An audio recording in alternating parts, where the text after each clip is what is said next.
After I sold my company, I bought my dream luxury beach house to relax. On the very first night my daughter called, "Move to the guest room. We're bringing my husband's entire family. If you don't like it, I heard there's a nursing home down the street." I was speechless, but instead of arguing, I prepared a little surprise for their arrival.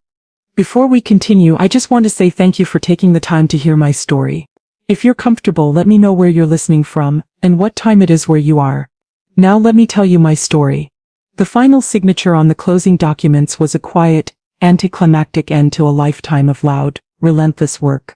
As I slid the pen across the paper, a sense of profound bone-deep satisfaction washed over me. I, Eleanor Vance, a 68-year-old black woman who had started with nothing but a sharp mind and an unshakable belief in my own abilities, was now the sole owner of a magnificent, sprawling beach house in the sun-drenched, exclusive enclave of Malibu, California.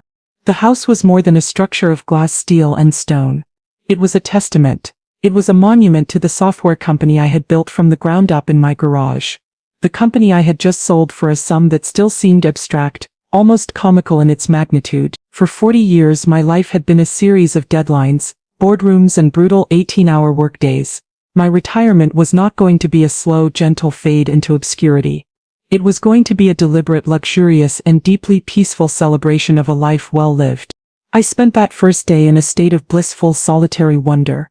I walked through the cavernous, sun-drenched rooms, my bare feet silent on the cool, Italian marble floors. I ran my hand along the smooth teak countertops in the state-of-the-art kitchen. I stood on the massive, multi-level deck, the salty air of the Pacific a gentle caress on my face, and watched the waves crash on my own private stretch of beach. Every detail of the house was perfect, a masterpiece of modern architectural design. It was a house built for entertaining, for large, boisterous gatherings. But for now, all I wanted was the quiet. The quiet was the ultimate luxury, the one thing my immense fortune could finally truly buy me. I chose my bedroom, the master suite of course, a sprawling sanctuary with floor-to-ceiling glass walls that offered a breathtaking panoramic view of the ocean. It was a room designed to make you feel as if you were floating between the sky and the sea.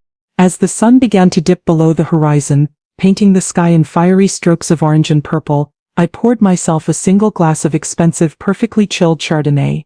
I didn't drink to celebrate. I drank to savor. I sat on the deck, wrapped in a soft cashmere sweater, and watched the first stars begin to appear in the darkening sky. This, I thought, was it. The culmination of it all.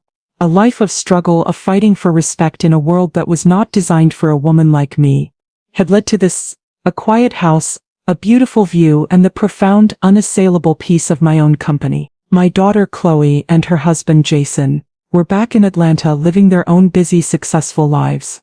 They would visit, of course, but this place, this sanctuary, was mine. It was the headquarters for the final, most important project of my life.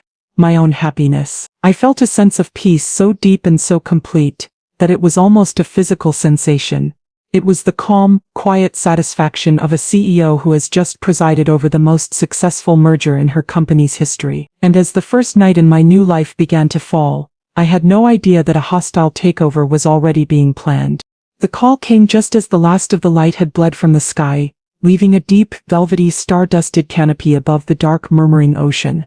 The cheerful, familiar ringtone of my phone was a jarring intrusion into the perfect, peaceful silence. It was Chloe. A small, warm smile touched my lips. She was calling to check on me, to share in my joy. "Hello, my love," I said, my voice full of the warm, happy glow of the wine and the perfect sunset. "Mom, you're there. You actually did it." Her voice was a high, excited shriek, full of a breathless, almost manic energy. "Send me pictures. I want to see everything." "It's even more beautiful than the photos, sweetheart," I said, a genuine laugh bubbling up. "You're going to love it when you visit."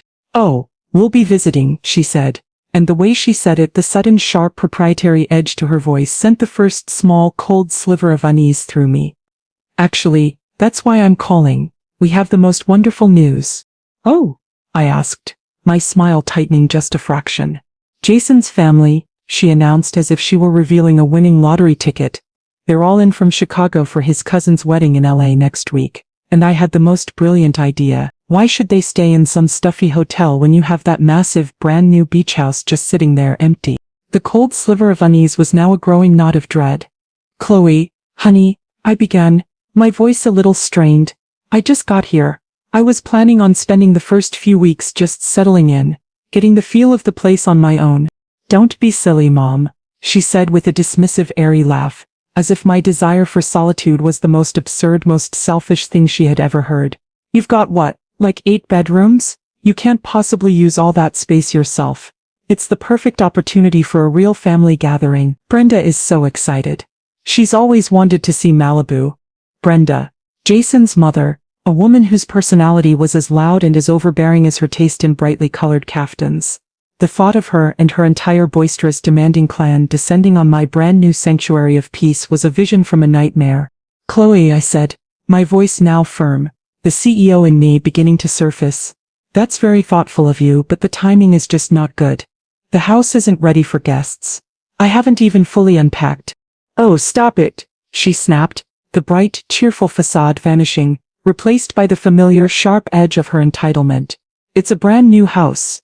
What's not to be ready? We're not asking for a 5-star hotel. We're family. We'll be there tomorrow afternoon. All 10 of us. 10 of them. The number was a physical blow. The knot of dread in my stomach was now a block of ice. No, Chloe, I said, my voice now as cold and as hard as that block of ice. That is not going to work for me. You are welcome to visit, of course. You and Jason, but I am not hosting his entire family in my home tomorrow. There was a stunned, furious silence on the other end of the line. I had challenged her. I had said the one word she was not accustomed to hearing, especially from me. No. When she spoke again, her voice was a low, venomous hiss, a sound I had not heard since she was a teenager having a tantrum. I don't think you understand, Mother. This is not a request. I have already invited them. Brenda is so excited. Are you going to be the one to call your son-in-law's mother and tell her she's not welcome in your home? Do you have any idea how that will make us look? It was emotional blackmail, pure and simple. My social standing in her eyes was merely an extension of her own. My actions were a reflection on her. How you look, Chloe, I said quietly, is not my primary concern. And then, she delivered the ultimatum, the line that would forever alter the landscape of our relationship. Okay, fine, she said, her voice a cruel, chilling purr. You have a master suite, right? The big one with the ocean view? Yes, I said, my voice wary. Great, she said. Well, Brenda and Jason's father will take that. It's only fair, they're the eldest. Jason and I will take one of the other oceanfront rooms. You can have the small guest room by the garage. That way you'll still have your own space, and you won't be in the way. I was speechless. Utterly, completely, speechless. My daughter, in a single breathtakingly arrogant monologue, had just evicted me from the master suite of my own home, a home I had owned for less than 12 hours, and relegated me to the staff quarters. I stood on my magnificent deck, the phone pressed to my ear, the beautiful, peaceful sound of the Pacific, a distant mocking murmur. The cold night air, which had felt so refreshing just moments before, now felt like a physical manifestation of the icy, venomous words that had just been spat at me through the phone. Did you hear me, Mother?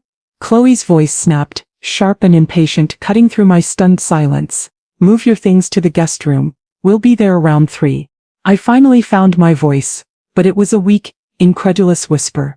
You want me to move out of my own bedroom for your in-laws? Don't be so dramatic, she scoffed. It's a bedroom, not your throne. And it's only for a couple of weeks. It's called being a gracious hostess. Brenda and the family are used to a certain level of comfort. You can't expect them to be happy crammed into some tiny back room while you're rattling around in that huge suite all by yourself. It's just selfish. The hypocrisy was so profound, so utterly without self-awareness, that it was almost a work of art. She was calling me selfish for wanting to occupy the master bedroom of my own multi-million-dollar home, a home I had paid for with a lifetime of my own labor. Chloe, I said, and my voice was no longer weak. It was the voice of a CEO who has just been presented with a proposal so ludicrous, so insulting that it borders on insanity. Let me be perfectly crystal clear. I will not be moving to the guest room, and you will not be bringing 10 people to stay in my house tomorrow. It is not happening. There was a beat of pure, furious silence on her end. And then, she deployed her final, most cruel and most unforgivable weapon. Fine, she said, her voice a low, chilling purr, the sound of a predator closing in for the kill. Be that way, Be the selfish, difficult old woman. But you should really think about the future, mother. You're all alone in that big empty house. Accidents happen. You're not getting any younger. The threat, though veiled, was unmistakable. It was a cold, calculated reminder of my own mortality, of my own potential future frailty. If you don't like being a part of this family, she continued, her voice dripping with a false saccharine sweetness that was more terrifying than any shout. If you find our presence to be such a burden, well, I was just looking at real estate in the area, and I saw the most lovely little community just down the street from you. The Malibu Meadows Senior Living Facility. It looked very nice. Very secure. Lots of other people your age. The line went dead. She had hung up. I stood there, the phone still pressed to my ear, the dial tone a flat, monotonous buzz that was the sound of my own heart flatlining. A nursing home. My daughter, my own flesh and blood, had just threatened me with a nursing home. She had used the greatest fear of any aging, independent person as a weapon, a tool of coercion to get what she wanted, a free, luxury vacation for her in-laws. The shock was a physical thing. I felt lightheaded, my legs suddenly unsteady. I had to brace myself against the railing of the deck, my knuckles white as I gripped the cool, smooth metal. The beautiful starry sky seemed to spin above me. She didn't mean it. A small, hopeful, maternal part of my brain whispered. She was just angry. She was lashing out. She would call back and apologize. But I knew she wouldn't. I knew with a certainty that was as deep and as cold as the ocean before me that she had meant every single word. This was not a tantrum. This was a strategy. This was a cold-blooded power play, a glimpse into the future she envisioned for me. A future where I was a problem to be managed, an asset to be controlled, and eventually a burden to be discarded into a lovely facility down the street. The pain of that realization was a sharp physical agony, a knife twisting in my gut. This was my daughter, the little girl whose scraped knees I had kissed, whose fevers I had soothed, whose college education I had paid for, whose down payment on her own home I had gifted to her, the child I had given everything to. And this was her gratitude. This was her love. I stood there on that dark, beautiful deck for a long, long time. The initial searing pain of the betrayal began to recede, the hot, emotional wound slowly cauterizing, and in its place something else began to form. It was a feeling I knew well, a feeling I had not had to access in years, since my retirement. It was the feeling of a CEO whose company is under a hostile takeover attempt. The grief was still there, a deep, aching bedrock of sorrow. But on top of it, a new structure was being built. It was a structure made of cold, clear, and unyielding anger. It was the quiet, methodical fury of a woman who has been profoundly and foolishly underestimated. Chloe thought she was dealing with her dotty, retired mother. She thought she could bully and blackmail her way into getting what she wanted. She had forgotten who I was. I was not a frail old woman to be threatened and discarded.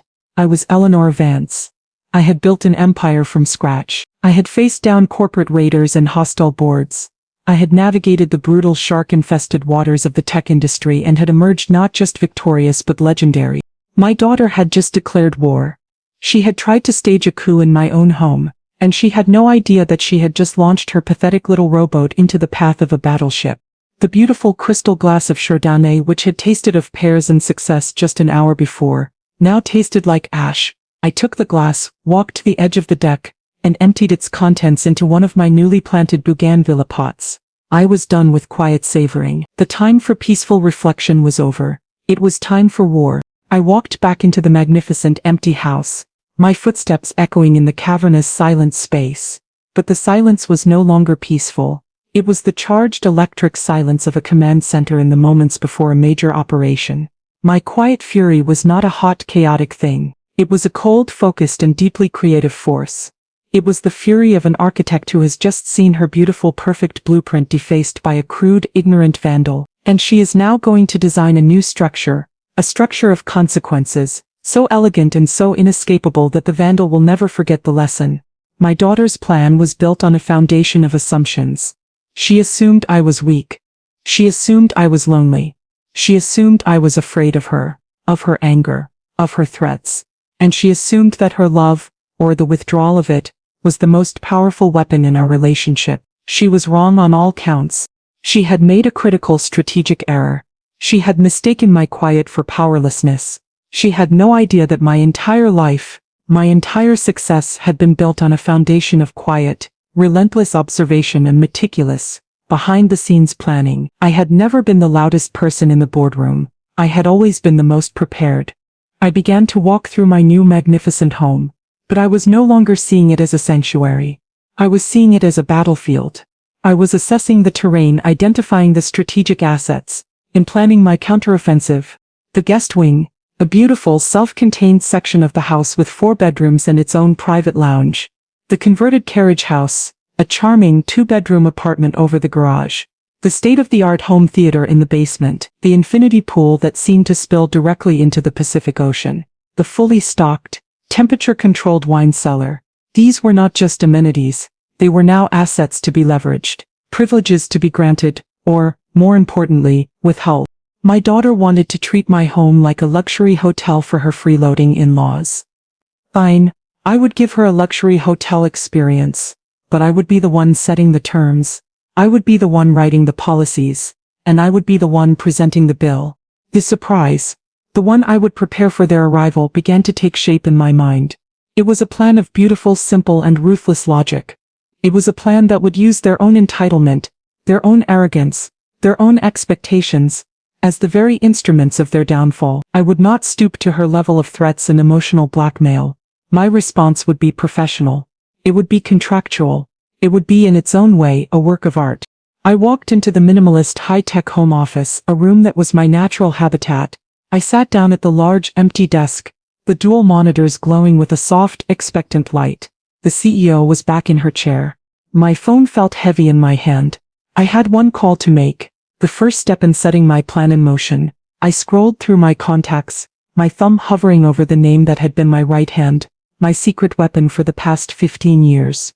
Maria, my former executive assistant, now my estate manager, a woman of ferocious intelligence, unwavering loyalty, and a level of organizational genius that bordered on supernatural. She had retired when I had, but on a generous lifelong retainer. She handled my properties, my staff, my life. She was my field marshal. I pressed the call button. She answered on the first ring, her voice as crisp and as professional at 10 o'clock at night as it was at 9 in the morning. Eleanor, is everything all right? I got the alert that you arrived safely. I've arrived safely, Maria, I said, a new cold smile touching my lips. But we have a situation, a hostile takeover attempt. There was a brief pause on her end. Give me the names, she said, her voice dropping to a low, dangerous hum. And the strategy. The primary aggressor is my daughter Chloe, I explained. She is attempting to install a foreign regime of 10 individuals, led by her mother-in-law Brenda, into the Malibu property. Their arrival is scheduled for tomorrow afternoon. Understood, she said, the sound of her keyboard already clicking in the background. And our strategic response? Our response, I said, my voice as calm and as clear as a bell, will be to facilitate their stay. We are going to provide them with the most professional, most well-managed, and most expensive hotel experience of their lives. I then laid out the blueprint for my surprise. I gave her a series of precise, unusual, and deeply satisfying instructions. As I spoke, I could almost hear the fierce, loyal smile spreading across her face. She was not just my assistant, she was an artist of strategic implementation, and I had just handed her a masterpiece to execute. Consider it done, Eleanor, she said when I had finished. The team will be on site by 7 a.m. The welcome packets will be at the printer by midnight, and I will personally handle the role of head housekeeper. It will be my absolute pleasure. We hung up, and I leaned back in my chair. The quiet fury had been channeled. The architect had drawn her new blueprints. The surprise was in motion.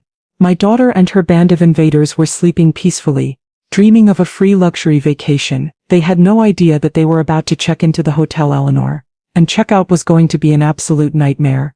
With Maria and her team handling the on-the-ground logistics, my role shifted to that of the architect, the grand designer of the experience I was about to unleash upon my unsuspecting family. I spent the next several hours in my office, my mind, which had been a chaotic storm of hurt and anger, now a laser-focused instrument of creative retribution. The core of the plan was simple. I would give them exactly what they seemed to want. A hotel, but it would be a hotel that operated on my terms, under my rules and at my prices. I was going to transform my home from a private sanctuary into a commercial enterprise for the duration of their stay, and they were going to be the first and only customers. First, I designed the welcome packet. It would be the centerpiece of their arrival experience. I didn't want a simple typed-out list of rules. It had to look and feel professional. A glossy, branded document that screamed corporate and non-negotiable. I designed a simple, elegant logo on my computer, a stylized EV for Eleanor Vance, with the words Malibu Estates underneath. The first page of the packet was a welcome letter from the management. It was a masterpiece of cold corporate hospitality speak. Welcome to Eleanor Vance Malibu Estates. We are delighted to host your party and are committed to ensuring your stay is a memorable one. To maintain the exclusive and pristine nature of our property, we ask that all guests adhere to the following house policies and service charges. Next came the house policies. This was where the real fun began. I drafted a list of rules so strict, so draconian, that they would make a military academy look like a hippie commune. No footwear to be worn inside the main house. No wet bathing suits on any indoor furniture. A $500 cleaning fee will be assessed for any violations. No food or drink outside of the designated dining areas. The kitchen is for staff use only. The main house living area and master wing are private and off limits to guests of the west wing. Quiet hours are from 10 p.m. to 8 a.m. Any disturbances reported by other guests will result in a formal warning. A second warning will result in immediate termination of your stay. Then, I created the schedule of mandatory guest contributions. A polite euphemism for chores. I created a rotating schedule. Each day, a different set of family members would be responsible for assisting the staff with kitchen duty, loading and unloading the dishwasher, bathroom sanitation, wiping down counters and cleaning mirrors in the guest wing, and poolside tidiness, collecting wet towels and empty glasses. Finally, and most importantly, came the schedule of service charges. This was the pièce de résistance. I created an itemized price list for every single amenity on the property, priced at the most exorbitant 5-star hotel rates I could imagine. Wi-Fi access $50 per day per device. Pool and spa package, access to the infinity pool and hot tub, $150 per person per day. Home theater access $200 per screening plus concession charges. Wine cellar access, all bottles are individually priced. A $100 corkage fee applies to any bottle opened. I knew for a fact that the cellar was stocked with several $1,000 bottles of wine that Chloe would not be able to resist. Laundry service, $25 per item. I spent nearly an hour on the price list. A grim, satisfying smile on my face. I was monetizing their entitlement. Every single act of their expected freeloading behavior would now come with a hefty price tag. Once the document was designed, I emailed it to Maria with a single instruction. Print on the highest quality cardstock you can find. I want it to feel expensive. My next task was to prepare the house itself.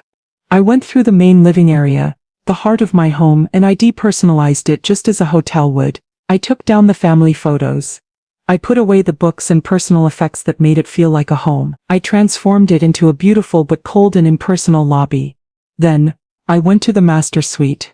My suite. I locked the solid oak doors that separated the entire master wing, my bedroom, my private office, my personal gym, and my private library, from the rest of the house.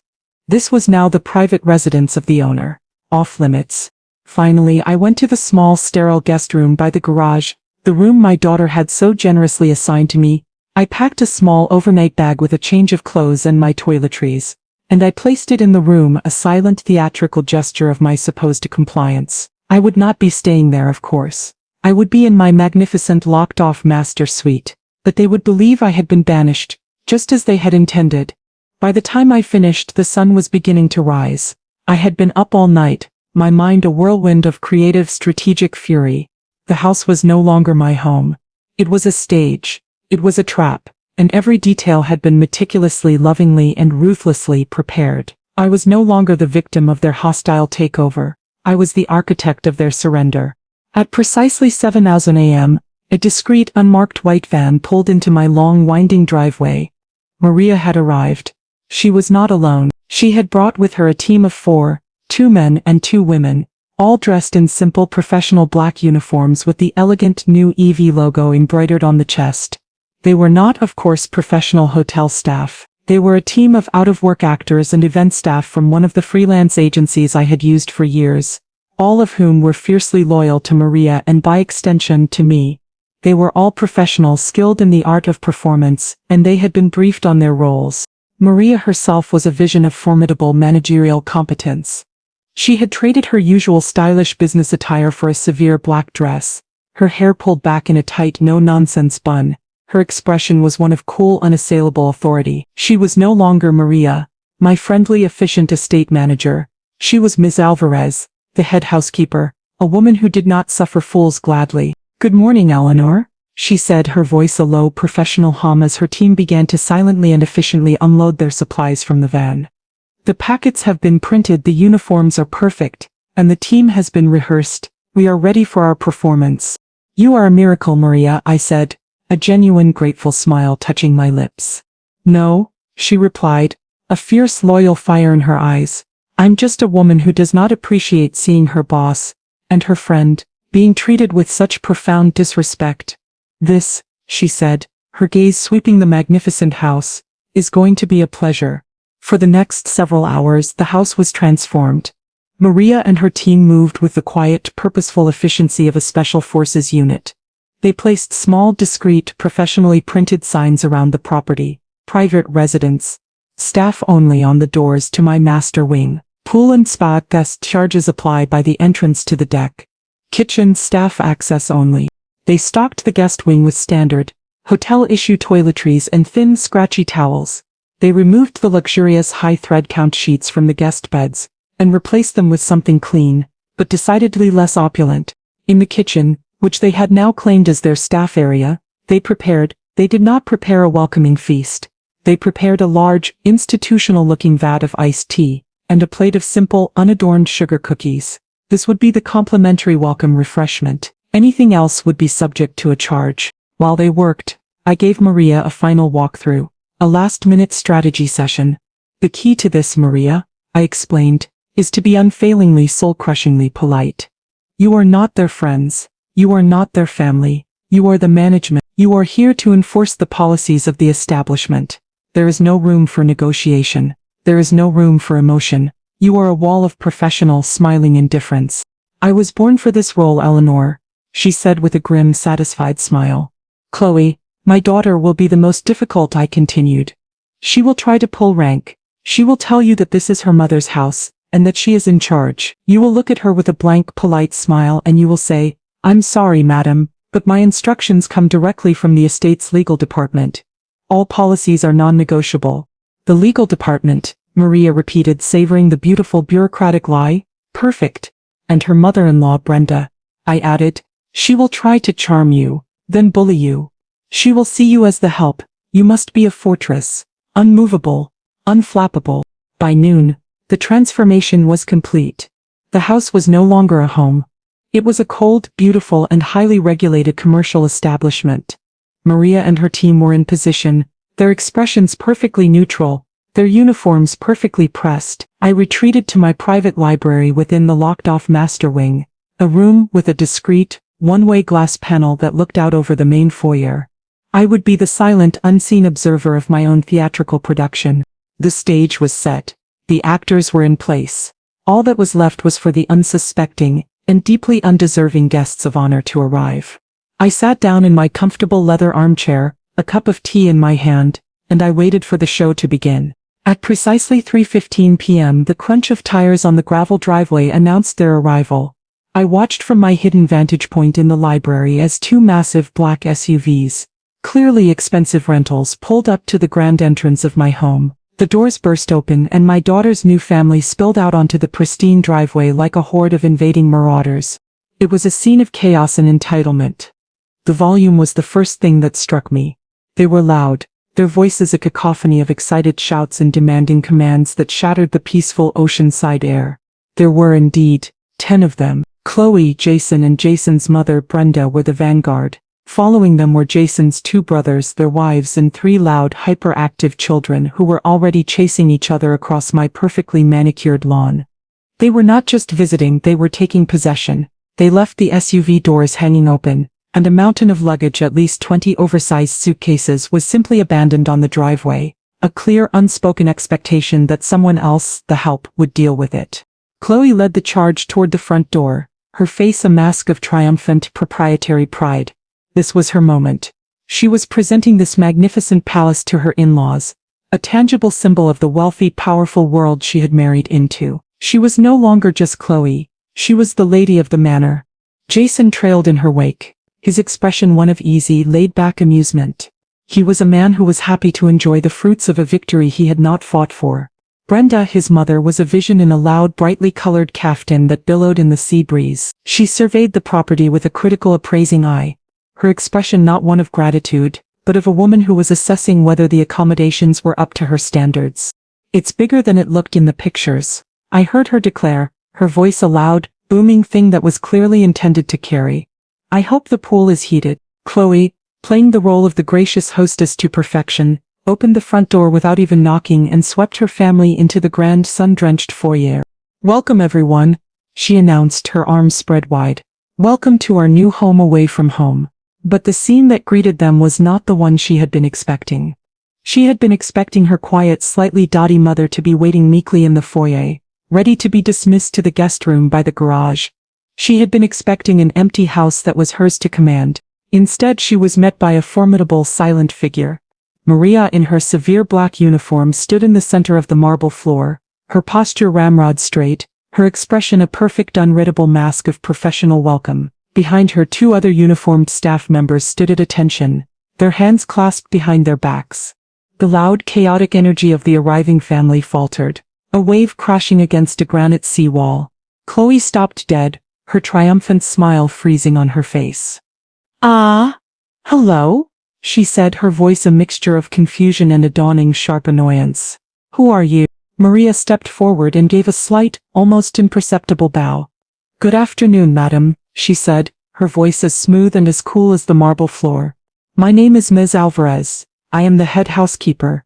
Welcome to Eleanor Vance Malibu Estates. We have been expecting you." Chloe stared at her, utterly nonplussed. "Housekeeper? Staff? What are you talking about? This is my mother's house." "Indeed, madam," Maria replied, her smile never wavering, "and Madam Eleanor, in her desire to ensure that all her guests have a seamless and professionally managed experience, has made special arrangements for your stay." The rest of the family had crowded into the foyer behind Chloe, their expressions a mixture of confusion and a kind of greedy, excited anticipation.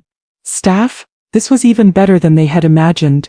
This wasn't just a beach house, it was a fully staffed luxury hotel. "Well, okay," Chloe said, still slightly off balance, but willing to incorporate this unexpected development into her fantasy of grand ladyship. "Good. You can start by having someone bring in our luggage. And we'll all want cocktails on the deck immediately. And my mother-in-law, Miss Jennings," she said, gesturing toward Brenda, "will be taking the master suite." Maria's polite professional smile did not flicker. "Of course, madam," she said. "We will be happy to assist you with your requests. But first, for a smooth and efficient check-in process, I am required to provide each member of your party with a copy of our welcome packet." And with a smooth, practiced efficiency, she and the other 2 staff members began to hand out the glossy, professionally printed and deeply diabolical documents I had designed the night before. The surprise had officially begun. The atmosphere in the foyer shifted from one of loud, chaotic excitement to a quiet, profound confusion. The family, who had been on the verge of stampeding toward the pool deck, were now standing in a stunned, silent cluster, holding the glossy, heavy cardstock welcome packets as if they were alien artifacts that had just fallen from the sky. Chloe was the first to recover. She let out a short, sharp, and deeply annoyed laugh. "Welcome packets? Housekeeper, what is this? Some kind of joke?" she asked, her voice dripping with condescension. She hadn't even bothered to open it. "I assure you, madam, it is not a joke," Maria replied, her voice a perfect, unwavering monotone of professional seriousness. "Madam Eleanor is a great believer in clarity and good organization. She wishes for all her guests to have a clear understanding of the property's policies and the available services, to avoid any misunderstandings." The last words were delivered with a subtle, almost imperceptible emphasis that was a work of pure theatrical genius. Brenda, Jason's mother, let out a loud, booming laugh. "Oh, for heaven's sake, Chloe, let the woman do her job. It's cute. Your mother is running this place like a real hotel. I for one am impressed." She saw the uniforms, the formal greeting, and the professional-looking documents as a sign of her own elevated status. She was a guest so important that she required a formal check-in process. She was the first to open the packet. I watched from my hidden library window as her broad, smiling face slowly began to change as she read. The smile faltered, her brow furrowed. The look of amused superior indulgence was replaced by one of pure uncomprehending disbelief. "What in the world?" she murmured, her voice trailing off. Her reaction was the catalyst. The rest of the family, their curiosity piqued, began to open their own packets. A wave of confused, angry murmuring began to sweep through the group as they collectively read the first page. The house policies. No wet bathing suits on indoor furniture, a $500 cleaning fee. Is she serious? One of Jason's brothers muttered. Kitchen is for staff use only, his wife added, her voice a scandalized whisper. But I brought all my own special gluten-free snacks. But it was the next section, the schedule of mandatory guest contributions, that caused the real outrage. Chores? Brenda boomed, her voice echoing in the marble foyer. She was no longer amused. It says here I'm on kitchen duty for tomorrow. I am a guest. I do not do kitchens on vacation. Chloe finally snatched the packet from Brenda's hand and began to read it herself, her face growing darker with every line. She saw the rules, the cleaning fees, the course schedule. This was not the grand welcoming gesture she had envisioned. This was a rebellion. This was an insult. What is the meaning of this? She snapped, her furious gaze landing on Maria. This is absurd. This is my mother's house, and we are her family. We are not going to be doing chores. Maria looked at her with an expression of profound, unshakable and deeply infuriating calm. I understand your position, madam, she said, her voice as smooth and as cool as a polished stone. However, as I mentioned, my instructions are very clear. All guests are expected to contribute to the upkeep of the property. We are not guests. Chloe shrieked, her voice rising to a familiar hysterical pitch. We are family. Indeed, madam, Maria replied, her smile never wavering. And as you are a large family party, the management has deemed it necessary to implement these systems to ensure a smooth and pleasant experience for everyone, especially for the property's primary resident, Madame Eleanor. She was a wall, a beautiful, polite, and utterly immovable wall of professional bureaucracy. Chloe, a woman who was used to getting her way through sheer force of will and volume, was completely stymied. She was arguing with a policy with a set of rules, and the smiling, calm woman in front of her was merely the messenger. But the final, most devastating blow was yet to come. It was the last page of the packet, the page that would transform their confusion and annoyance into pure, cold and unadulterated panic. The schedule of service charges, the price list, Wi-Fi, the pool, the home theater, the wine, the whole extravagant five-star fantasy they had been dreaming of for weeks, laid out in a neat, itemized list of cold, hard and astronomical numbers. They had not arrived at a family home. They had checked into the most expensive and the most restrictive hotel in the world. The revelation of the price list was a silent bomb that detonated in the middle of the foyer. The loud, angry sputtering about chores died in their throats, replaced by a stunned, horrified silence. They stared at the glossy pages in their hands, at the outrageous five-star prices for amenities they had assumed were theirs for the taking. $50 per person per day. Just to use the pool? Jason's brother, a loud, boorish man named Frank, finally choked out, "That's over $1,000 a day for my family alone." $50 a day for Wi-Fi? Per device? His wife added, her voice a scandalized squeak. My kids will run up a bill of $300 a day just on their phones. The beautiful free luxury vacation they had been promised, the one Chloe had been bragging about for weeks, had just been revealed as a monstrously expensive, a la carte experience. They were not honored guests in a private palace. They were customers in a high-end resort with a very, very strict payment policy. Chloe, however, was still trying to fight. She was clinging to the last tattered shreds of her authority. This is a mistake, she insisted, her voice trembling with a rage that was now tinged with a dawning frantic panic. My mother would never do this. You, she said, pointing a shaking finger at Maria, have clearly misunderstood your instructions. I assure you, madam, my instructions are crystal clear, Maria replied, her calm never wavering. However, all service charges are of course optional. You are under no obligation to use the Wi-Fi or the pool. The beautiful, simple cruelty of this statement was a work of art. She was offering them a choice. They could either pay a king's ransom to enjoy their vacation, or they could spend the next 2 weeks sitting in their rooms, staring at the walls, in one of the most beautiful locations on earth. Now, Maria continued, her voice brisk and efficient, as if the entire shocking conversation had been a standard part of the check-in process. If you will allow me to show you to your accommodations, as you are a large party, Madame Eleanor has arranged for you to have exclusive use of the West Guest Wing and the carriage house. She gestured for one of the other staff members to lead the way. Wait, Brenda boomed, her voice a low, dangerous growl. The amused, indulgent matriarch was gone, replaced by a woman who had just been deeply personally insulted. My daughter told me that my husband and I would be staying in the master suite. Maria looked at her with an expression of polite, mild surprise. Oh, I'm afraid there must have been a misunderstanding, madam, she said. The master wing is the private residence of Madame Eleanor.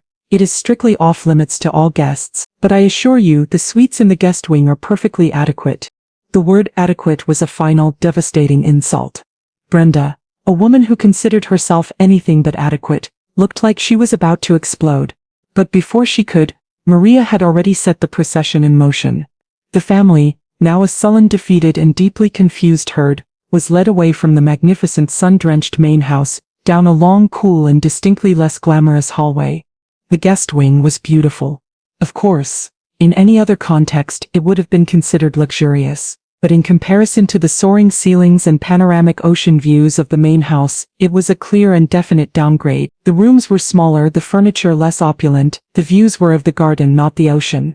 Maria showed Brenda and her husband to the largest of the guest suites, a perfectly lovely room that was nonetheless a profound disappointment. She then showed Jason's brothers and their families to the other, even smaller rooms. Finally, she led Chloe and Jason not to a suite, but to a simple single room at the very end of the hall. It was a room designed for a single guest, or perhaps a teenager. It was small, tastefully decorated, but undeniably humiliatingly inadequate. This can't be our room, Chloe stammered, looking at the small queen-sized bed and the tiny ensuite bathroom. Where's the balcony? Where's the ocean view? I'm sorry, madam, Maria said, her voice a perfect unyielding monotone.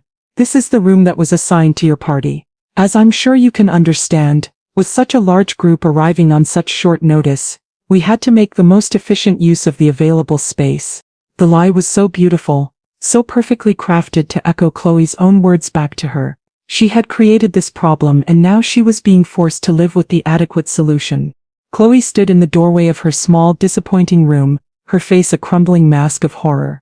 Her grand entrance, her triumphant arrival as the lady of the manor, had devolved into this, a cramped room, a list of chores and a price list that had just turned her dream vacation into a financial nightmare.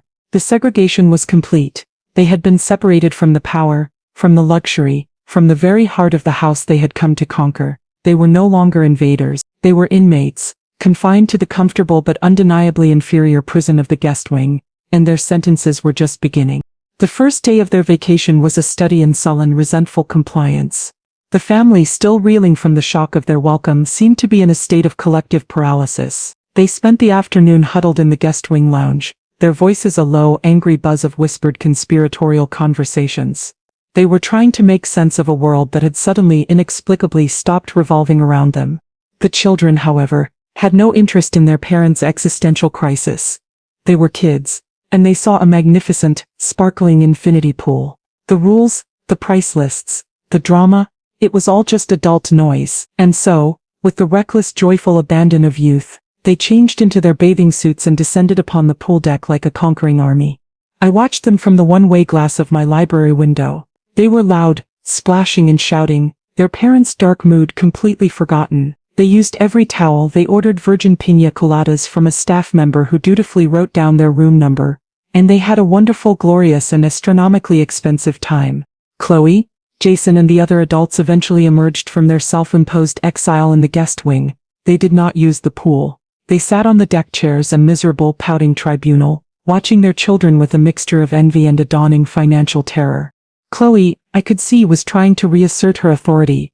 She had changed into an expensive-looking bikini, and was trying to stage a casual, glamorous photo shoot by the edge of the pool. But her heart wasn't in it. Her smiles were brittle, her poses stiff. She was a performer whose audience had just walked out on her. Later that evening, the first bill was delivered. I had instructed Maria to handle this part with a particular theatrical flair.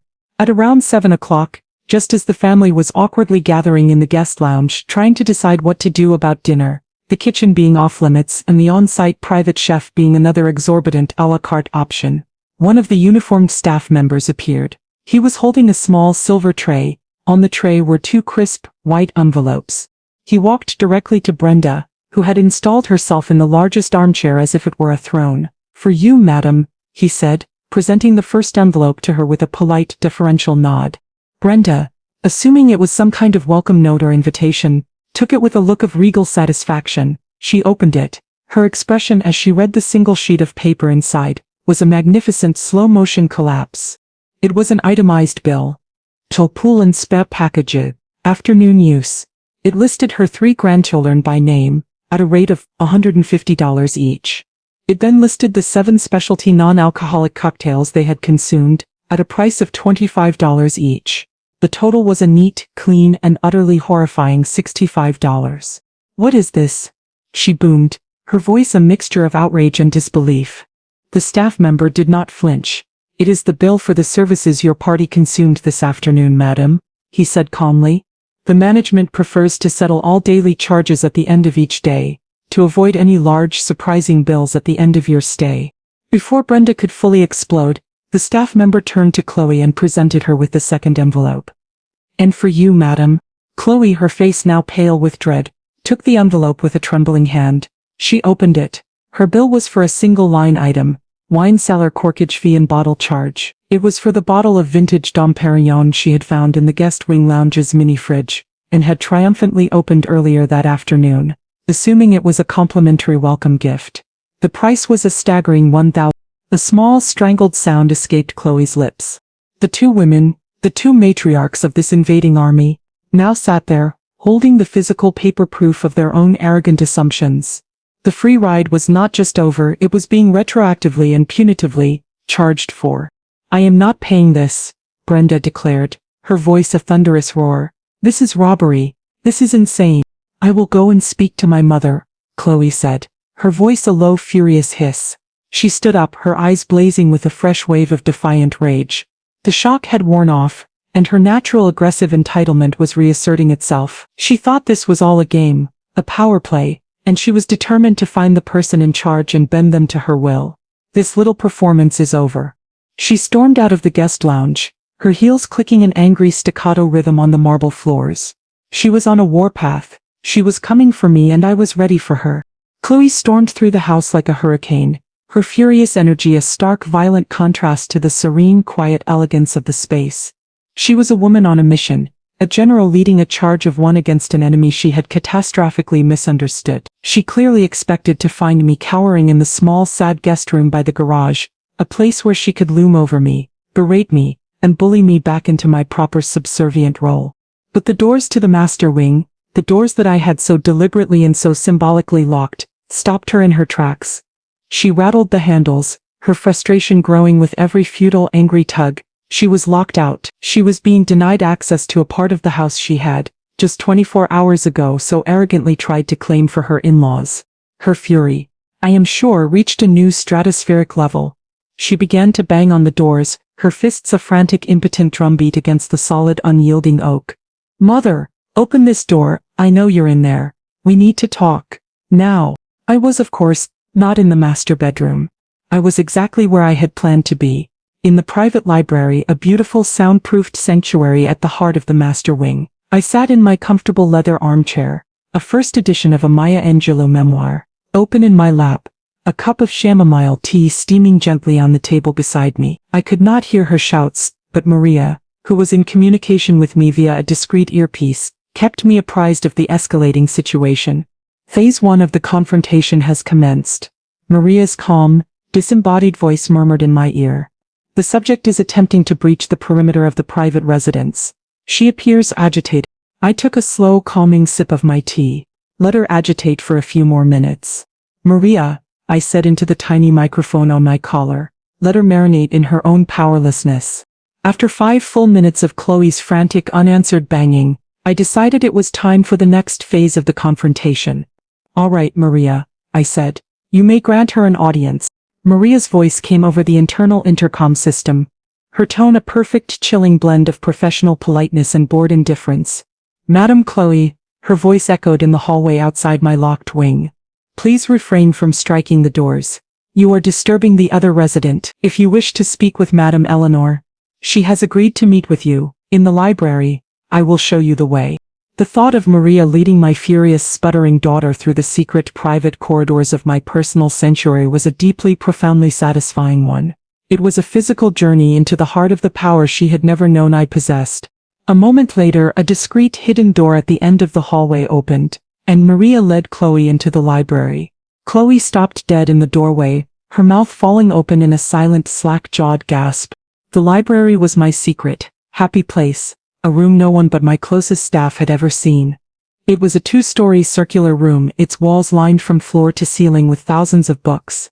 A rolling ladder like something out of a fairy tale reached to the top shelves. In the center of the room, a magnificent spiral staircase of glass and steel led up to a private reading loft.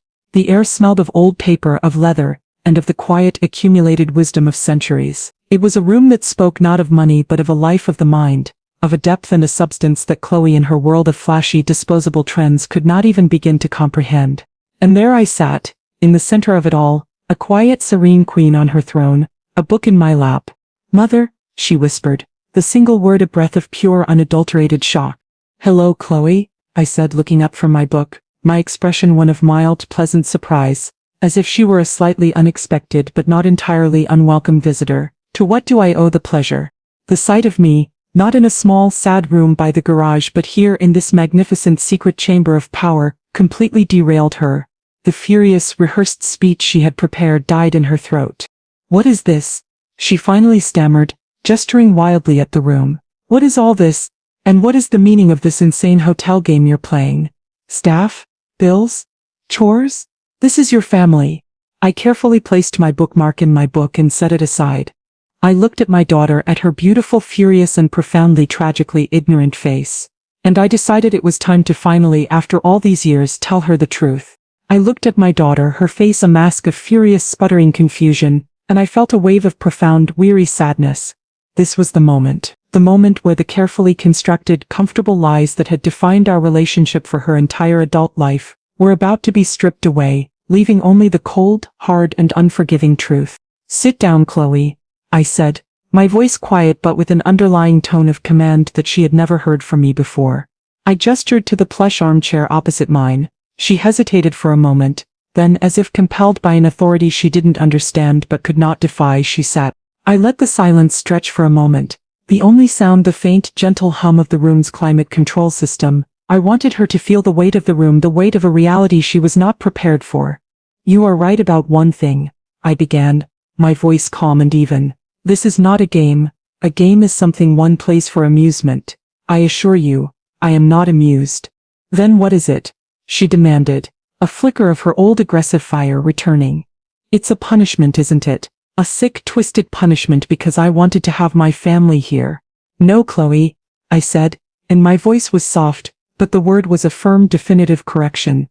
It is not a punishment, it is a business transaction, and it is a lesson that you are apparently long overdue to learn. She stared at me, uncomprehending.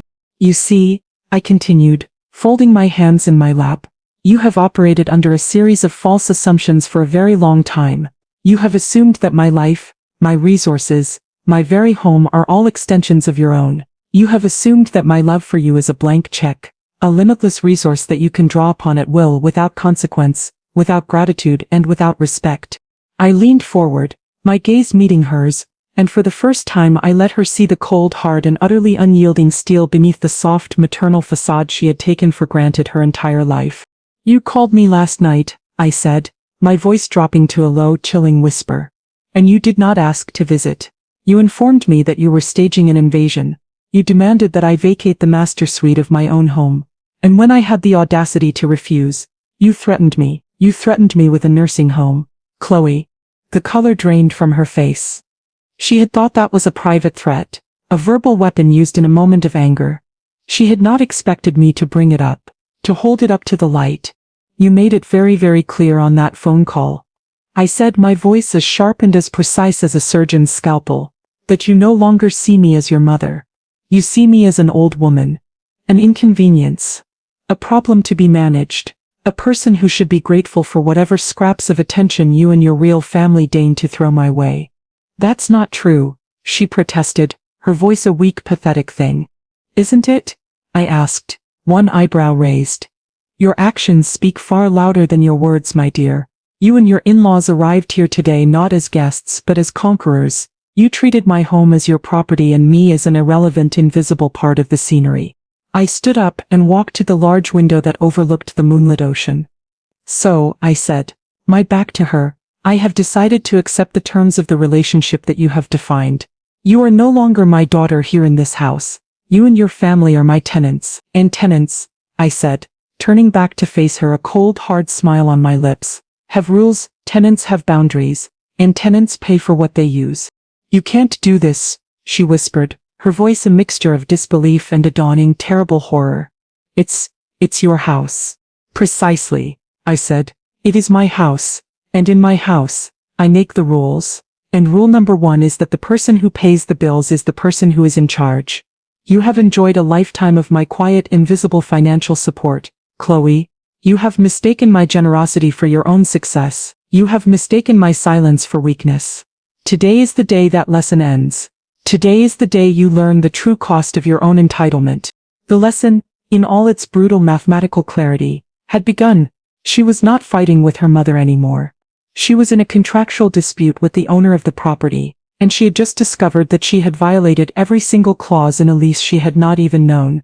She had signed. Chloe sat in the armchair, utterly deflated, a punctured balloon of entitlement. The furious, aggressive woman who had stormed into my private wing just minutes before was gone, replaced by a pale, trembling creature who was finally, for the first time in her adult life, beginning to understand the concept of consequences. This is insane, Mother, she finally whispered, her voice a weak, reedy thing. You've hired actors? You've printed menus? This is crazy. Is it? I asked, my voice calm. Or is it simply a rational, business-like response to a situation you created? You wanted to treat my home like a hotel, Chloe. I have simply provided you with the professional management that a hotel of this caliber requires. I walked back to my chair and sat down, a queen returning to her throne. You see, you were so concerned about my mental state, my ability to manage my own life, I continued, my voice a smooth silken blade. You were so worried that I was a confused old woman who couldn't be trusted to make her own decisions. You even had a lovely nursing home picked out for me. I let that hang in the air for a moment, a toxic, ugly cloud of her own creation. So, I said, a small, cold smile on my lips, I have taken your concerns to heart. I have decided that you are absolutely right. The management of a large, multi-million-dollar estate like this is indeed too much for one old woman to handle on her own. So, I have taken the logical step. I leaned forward, my eyes locking with hers. I have hired a professional estate management team to handle the property. Her eyes widened in a new wave of confusion. A what? Ms. Alvarez and her team, I explained patiently. They are not actors, my dear. They are a highly trained professional staff. They are here to manage the property, to oversee the guests, and to ensure that all house policies are strictly and impersonally enforced. But, you hired them, she stammered, still trying to find a foothold in her crumbling reality. You can fire them. You can tell them to stop this. I said, and the final, beautiful and utterly diabolical piece of my plan clicked into place. That's the beauty of it, Chloe. I can't. You see, this is no longer my problem. As the primary resident, I am now just a client of the management team. They don't report to me. Then who do they report to? She asked, her voice a whisper of pure, unadulterated dread. They report to the legal entity that owns this property, I said, enjoying the beautiful bureaucratic lie. And that entity is managed by my lawyers. So any complaints you have about the service charges, the course schedule, or your adequate accommodations, you can feel free to direct to them. I can have Miss Alvarez provide you with their contact information. I'm sure they would be delighted to hear from you. Their billable hour rate is, I believe, somewhere in the neighborhood of $1,000. The final escape hatch had just been slammed shut, bolted and welded. She could not appeal to me, her mother. She had to appeal to a faceless, expensive, and utterly unsympathetic legal department. She had tried to trap me in a cage of her own making, and she had just discovered that the cage was in fact a complex, inescapable legal labyrinth, and she was the one who was lost inside it. The fight went out of her completely. She slumped back in her chair, her face a mask of utter abject defeat. She had been outmaneuvered, outplayed, and outclassed. She had brought a tantrum to a corporate takeover, and she had been summarily and brutally liquidated. "Now," I said, my voice brisk, "all business. If there is nothing else, I have a book I would like to get back to. Miss Alvarez will show you out." I didn't need to press a button. Maria, who had been waiting discreetly outside the library door, entered at that exact moment, her timing, as always, impeccable. "Madam Chloe," she said, her voice a perfect unyielding monotone, "if you will follow me, and may I remind you that quiet hours are now in effect." Chloe stood up, her movements slow and robotic. She looked at me one last time, her eyes empty, her face a blank slate of pure unadulterated shock. She had come in here to put her mother in her place, and she was leaving with the stark, terrifying knowledge that she and her entire family were now at the mercy of a power so vast, so cold and so utterly beyond their control that they might as well be arguing with the tide. The house had won, and the architect was now going to enjoy the silence. Chloe's return to the guest wing was not the triumphant return of a general who has successfully negotiated a surrender. It was the slow, shuffling walk of shame of a defeated emissary returning with the news that the war was not only lost but that the terms of their surrender were unconditional and deeply, deeply punitive. I did not need to be there to witness the scene that followed. I could picture it perfectly. The entire clan, Brenda, Jason's brothers, their wives would have been waiting for her, their faces a mixture of hope and angry impatience. They would have been expecting her to come back with a solution, with the news that she had handled her difficult mother and that the free, luxury vacation was back on. And then, she would have had to tell them the truth. The truth about the staff. The truth about the legal department. The truth about the ironclad non-negotiable rules and the horrifying, ever-accumulating bill. The reaction, I am sure, would have been volcanic. The initial shock would have quickly given way to a furious, bitter and deeply personal series of recriminations. And the primary target of that fury would not have been me, the distant, untouchable architect of their misery. It would have been Chloe. She was the one who had made the promise. She was the one who had bragged about her mother's magnificent beach house. She was the one who had brought them here to this paradise, and had led them into this humiliating, expensive trap. "What do you mean she won't budge?" Brenda's voice would have boomed, echoing through the now inadequate guest wing. "Did you tell her who I am? You told us this was a family vacation." Frank, the boorish brother-in-law, would have shouted, "Not a boot camp with a price list. I am not paying $600 for my kids to swim in a pool." The alliance of in-laws, which had been so united in their shared sense of entitlement, would have immediately fractured, turning on the one who had led them astray.